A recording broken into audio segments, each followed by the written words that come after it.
उत्तर प्रदेश के अमरोहा जनपद के नौगावा सादात कस्बे में शिया धर्मगुरु मौलाना हबीब हैदर के स्वर्गीय पिता की पुण्यतिथि के निजी कार्यक्रम में शामिल होने आए केरल के राज्यपाल आरिफ मोहम्मद खान ने प्रेस वार्ता की, जिसमें उन्होंने केरल में सबरीमाला मंदिर में हुए हादसे में बच्चों की मौत पर दुख जताया। उन्होंने कहा कि मैं वहां नहीं था, लेकिन मुझे इस बात का दुख है कि बच्ची की जान गई है। और जहां तक पुलिस प्रशासन की बद इंतजामी की बात है, बद इंतजामी कभी कभी हो जाती है। उन्होंने कहा कि हमारा केरल ऐसा राज्य है जहाँ पर होम डिस्ट्रिक्ट में ही पुलिस वालों को पोस्टिंग दी जाती है और यह प्रथा पहले से ही चली आ रही है। वैसे तो सारे इंतजाम किए जाते हैं, लेकिन कभी कभी भीड़ इतनी ज्यादा होती है कि बद इंतजामी हो जाती है। मुझे बेहद अफसोस है बच्चे की जान जाने का। केरल के सांसद और विधायकों के द्वारा हादसे को लेकर उठाए गए प्रदर्शन और सवाल पर उन्होंने कहा कि यह जन प्रतिनिधियों का हक बनता है। अगर कहीं पर बदनामी होती है तो उसके खिलाफ उन्हें आवाज उठानी ही चाहिए।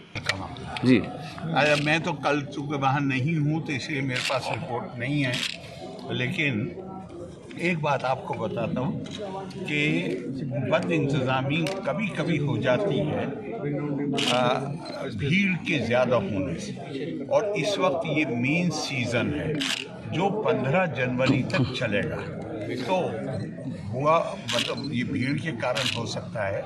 पर आपको मैं कहता हूँ, आप आइए कभी। केरला में आम तौर से हमारी पुलिस जो है वो ये नहीं आज नहीं है, हमेशा से, बल्कि ये अकेला राज्य है पूरे भारत में जहाँ उनको होम डिस्ट्रिक्ट में पोस्टिंग दी जाती है। सर होम डिस्ट्रिक्ट में पोस्टिंग आज से नहीं है, शुरू से। सब कांग्रेस के लोग। विधानसभा तो अभी नहीं चल रही है। जी। विधानसभा के सदस्यों ने प्रेस के जरिए सवाल उठाया होगा और उठाना ही चाहिए जनप्रतिनिधियों को। अगर कहीं पर बद इंतजामी होती है तो जिम्मेदारी तो आखिरकार कहीं है किसी की, तो जिम्मेदारी से तो बचा नहीं जा सकता। इसलिए जनप्रतिनिधियों को ये सवाल उठानी ही चाहिए। माननीय उच्चतम न्यायालय ने जो आदेश दिया है वो इतना साफ है कि उसमें उन्होंने कह दिया कि ये जिम्मेदारी केवल और केवल राज्यपाल की है, यूनिवर्सिटी। और उन्होंने बहुत सख्त शब्द प्रयोग किए हैं कि ये अनाधिकृत हस्तक्षेप किया गया है वगैरह वगैरह। तो पहली बार इस सरकार को वहाँ पे ये लग रहा है कि अब वो कुछ दखल अंदाजी नहीं कर पाएंगे, लेकिन उच्चतम न्यायालय के खिलाफ तो कुछ बोल नहीं सकते।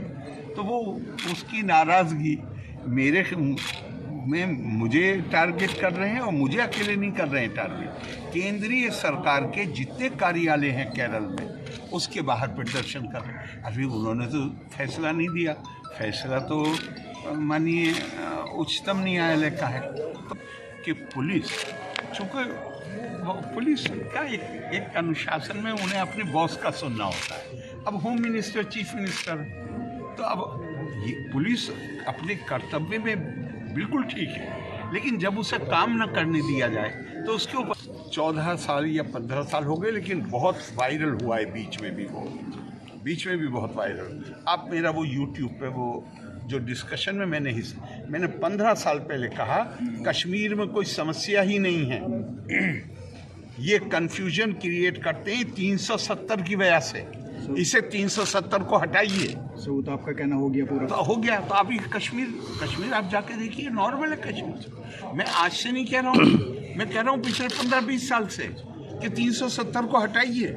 और वो मौजूद है इंडिया टीवी, इंडिया टुडे की कॉन्क्लेव, उसमें फारूक साहब हैं, जिलानी साहब हैं और मैं हूँ। 3 लोगों को उन्होंने झंडा असल बात नहीं है। असल बात ये है कि लोगों के मन में ये भ्रांति पैदा की जाती थी कि कश्मीर डिस्प्यूटेड मामला है। तो मैंने खुद देखा है, मैं 84 में इंचार्ज था इलेक्शन का कांग्रेस की तरफ से। सवाल किया आप वहाँ पर काफी। मैं इंचार्ज था इलेक्शन का इंदिरा जी के ज़माने में। मैं कश्मीर अफेयर देखा है मैंने, और मैंने अपनी आंखों से ये देखा है कि वो लोग जो मतलब वो जो शब्दावली प्रयोग करते, आज़ाद हिंदुस्तान जिंदाबाद कह के जान देने को तैयार थे 84 में। 90 आते वो घरों में चुप के बैठ गए। उनके चलो दिलों मेरा। में ये डर आ गया कि यार कुछ दूसरा तो नहीं हो जाएगा, जिसे ट्राइबल इन्वेजन कहते हैं। हमारी तो आर्मी भी 5 दिन बाद पहुंची है। कश्मीरियों ने ही मुकाबला किया था पाकिस्तानी इन्वेडर्स का। अगर कश्मीरी नहीं चाहता होता तो हमारे पास तो होता ही नहीं कश्मीर।